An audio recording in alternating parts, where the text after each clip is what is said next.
कहते हैं कि जानवर इंसानों से ज़्यादा वफादार होते हैं, लेकिन अगर उसी वफादारी का बदला कोई उनकी जान लेकर दे तो क्या वे सच में मरकर खत्म हो जाते हैं या फिर वे वापस आते हैं? हमारी गली मोहल्ले में भी 4 कुत्ते थे और वे 4 मुझे बहुत अच्छे से पहचानते थे, क्योंकि मैं रोज काम से जब घर लौटता था तो उन्हें कुछ ना कुछ जरूर खाने को देता था। धीरे धीरे वे मेरे अपने जैसे हो गए थे। जब भी मैं रात को घर आता तो वे चारों पहले से ही मेरे गेट के बाहर मिलते, और जैसे ही मैं बाहर आता वे मेरे साथ खूब मजे करते। लेकिन एक दिन कुछ अलग हुआ। उस रात जब मैं काम से घर लौटा तो गेट के बाहर सिर्फ 3 कुत्ते खड़े थे। चौथा, काला वाला, कहीं दिखाई नहीं दे रहा था। मैंने इधर उधर देखा, गलियों में, कोनों में, लेकिन वे कहीं नहीं था। ऐसा पहली बार हुआ था। मैंने सोचा कि शायद कहीं चला गया होगा, तो मैंने बाकी तीनों को खाना खिलाया और खुद भी खाकर सोने चला गया। लेकिन वे रात भर नहीं आए। सुबह जैसे ही मैं बाहर निकला, गली में बहुत शोर हो रहा था। एक आदमी चिल्ला रहा था, वो गालियां दे रहा था। किसने किया ये? किसने मारा इसे? मेरा दिल अचानक से घबराने लगा। मैं तुरंत भीड़ की तरफ गया और जैसे ही मैं पास पहुंचा, मेरे पैर वहीं रुक गए। वो वही था, वही काला कुत्ता। उसकी लाश गली के किनारे पड़ी थी। पूरी बॉडी से खून बह रहा था और उसके पेट पर चाकू के गहरे निशान थे। लग रहा था किसी ने उसे बेरहमी से मारा था।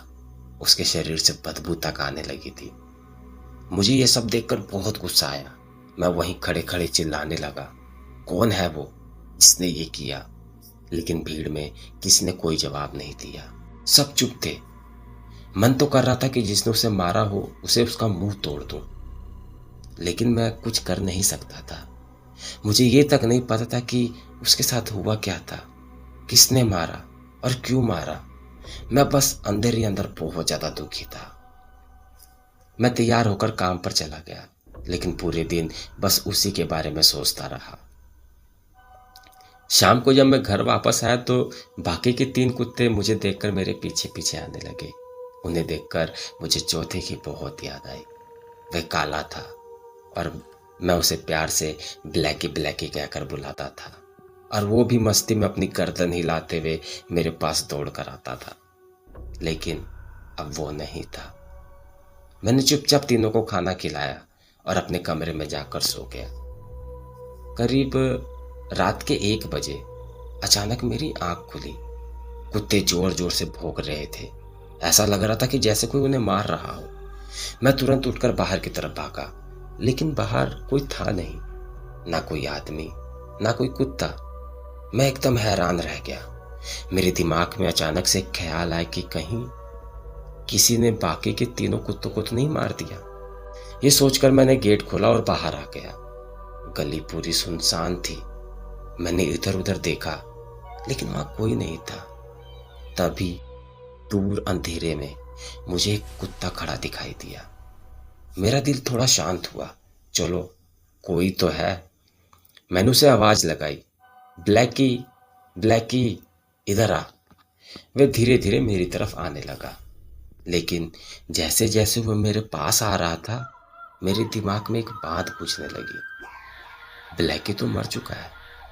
मैं एकदम से चुप हो गया। मेरी सांसें रुक गई। मैंने ध्यान से उसे देखा और मेरे होश उड़ गए। वो ब्लैकी ही था।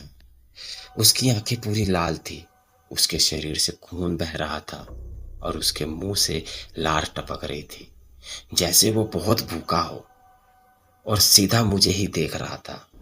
मेरे पैरों में जैसे जान ही ना रहो। मैं बिना कुछ सोचे तुरंत अंदर भागा और तेजी से दरवाजा बंद कर दिया। लेकिन वह मेरे पीछे पीछे आ गया और दरवाजे पर अपने पैरों से खुरचने लगा, जैसे वो मुझे ही खाना चाहता हो। मैं बहुत डर गया था। मैं चुपचाप अपने कमरे में कोने में जाकर बैठ गया। दिल इतनी तेज धड़क रहा था कि उसकी आवाज मुझे साफ सुनाई दे रही थी। कुछ देर बाद दरवाजे पर खुरचने की आवाज आना बंद हो गई। पूरा घर एकदम शांत हो गया। मैंने धीरे धीरे हिम्मत जुटाई और कमरे से बाहर निकला। दरवाजा खोला, बाहर कोई नहीं था। ना कोई कुत्ता, ना कोई आहट। अब मैंने लंबी सांस ली, लेकिन मेरे दिमाग में बस एक ही सवाल घूम रहा था, ये क्या था? मैंने जो देखा वो सच था या फिर बस मेरा वहम? उसका वो भयानक चेहरा, लाल आंखें, खून से भरा हुआ शरीर बार बार मेरे दिमाग में घूम रहा था। मैं जैसे तैसे वापस कमरे में आया और बिस्तर पर लेट गया, लेकिन नींद नींद तो मुझसे कोसों दूर जा चुकी थी। करीब 10-15 मिनट ही होंगे कि तभी मुझे अपने कमरे के अंदर से हल्की हल्की आवाज आने लगी, जैसे कोई फर्श पर धीरे धीरे चल रहा हो। मेरी सांस एकदम रुक गई। मैंने धीरे धीरे अपना सर घुमाया, कमरे के कोने की तरफ देखा, जहां अंधेरा थोड़ा ज्यादा था, और जो मैंने देखा उसने मेरे होश उड़ा दिए। वहां कोने में वो खड़ा था, ब्लैकी। इस बार वह बाहर नहीं था, वो मेरे कमरे के अंदर था। उसकी आंखें अंधेरे में चमक रही थी, उसका शरीर टेढ़ा मेढ़ा था और उसके मुंह से खून की बूंदें फर्श पर गिर रही थी। मैं पूरी तरह से जड़ चुका था, ना मैं चिल्ला पा रहा था, ना हिल पा रहा था, और वो धीरे धीरे मेरी तरफ बढ़ने लगा। उसकी नजरें सिर्फ मुझ पर टिकी हुई थी, जैसे इस बार वो मुझे नहीं छोड़ेगा।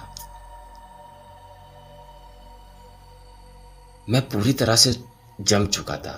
ब्लैकी धीरे धीरे मेरी तरफ बढ़ा, हर कदम के साथ फर्श पर खून की बूंदें गिर रही थी। मेरा दिल जैसे सीने से बाहर आ जाएगा। तभी अचानक ब्लैकी मेरे बिल्कुल सामने आकर रुक गया। उसकी लाल आंखें सीधा मेरी आंखों में घूर रही थी, और फिर उसने अपना सिर धीरे धीरे एक तरफ झुकाया, जैसे वो मुझे पहचान रहा हो। एक पल के लिए उसकी आंखों का रंग लाल से थोड़ा सा बदला, और मुझे लगा जैसे वह मुझे नुकसान नहीं पहुंचाना चाहता, बल्कि कुछ बताने आया है। अचानक उसने जोर से भौंका और फिर सीधा दरवाजे की तरफ मुड़ गया। दरवाजा अपने आप चर्र की आवाज के साथ खुल गया और ब्लैकी बाहर की तरफ भागा। फिर एक बार पीछे मुड़कर उसने मुझे देखा, जैसे मुझे वो अपने पीछे आने को कह रहा हो। मेरे अंदर भी डर था, लेकिन एक अजीब सी हिम्मत आ गई। मैं धीरे धीरे उसके पीछे बाहर निकला। रात का समय, पूरी गली सुनसान, सिर्फ ठंडी हवा और अंधेरा। ब्लैकी थोड़ी दूर जाकर रुक गया और गली के एक कोने की तरफ देखने लगा, वही कोना जहां सुबह उसकी लाश मिली थी। मैं धीरे धीरे वहां पहुंचा, और जैसे ही मैंने नीचे देखा, मेरे रोंगटे खड़े हो गए। वहां जमीन पर ताजा खून पड़ा था, और उसके बीच में घसीटने के निशान, जैसे किसी को अभी अभी यहां से घसीट के ले गया हो। तभी पास वाले खाली पड़े मकान से हल्की सी आवाज आई, बचाओ। मेरे पैर कांपने लगे, लेकिन मैं हिम्मत कर कर उस मकान के अंदर गया। अंदर पूरा अंधेरा था और बदबू बहुत तेज, जैसे सड़ा हुआ मांस। मैंने मोबाइल की टॉर्च ऑन की, और जैसे ही सामने रोशनी पड़ी, मेरी चीख निकल गई। वही आदमी जो सुबह गालियां दे रहा था, वही जमीन पर पड़ा था। उसका पेट फटा हुआ था, ठीक वैसे ही जैसे ब्लैकी के साथ हुआ था। उसकी आंखें खुली थी, डर से जमी हुई, और दीवार पर खून से लिखा था, इसने ही किया था। मेरे हाथ कांपने लगे। मैं पीछे मुड़ा, ब्लैकी दरवाजे पर खड़ा था।